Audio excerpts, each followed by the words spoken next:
रिलैक्सो, इसके बारे में सवाल है सुमन जी का। इनके पास 32 शेयर हैं 950 के भाव पे। तो ये पूछ रहे हैं कि क्या यहाँ पे पैसा स्विच करना ठीक रहेगा किसी दूसरे मजबूत शेयर में,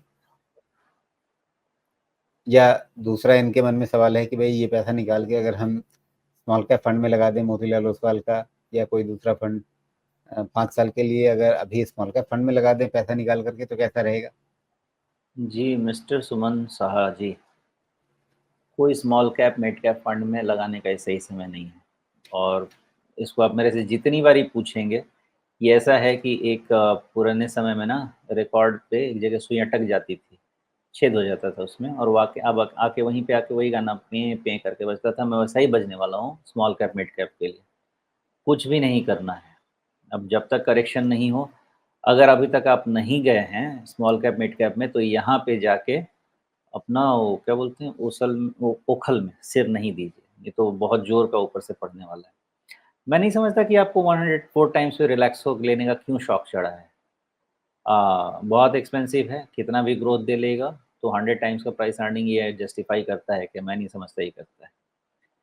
हाँ, एक दो डिस्कशन तो हुआ है इस पे, उसमें ये है कि चूँकि मैंने इसको बहुत एक्सप्लेन भी किया था, जो लॉजिक मुझे समझ में आया सही गलत पता नहीं, बिकॉज़ गर्मी छुट्टी के बाद अब धीरे-धीरे एक-एक तरफ से स्कूल रीओपन हो रहे हैं ना, तो आपको बाटा इन सब में थोड़ी चाल देखने को मिल रही है। तो चूँकि बाटा में चाल आएगा तो फिर बाकी उसको सेक्टर टेलविंड समझ के थोड़े-थोड़े बाकी स्टॉक्स भी चल जाएँगे।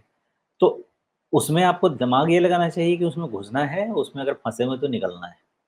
मुझे नहीं लगता कि 100 टाइम्स में किसी को भी जाके बोलूँ कि रिलैक्स तो ले लो, सवाल ही नहीं है वो, कभी आप उसको जस्टिफाई नहीं कर सकते।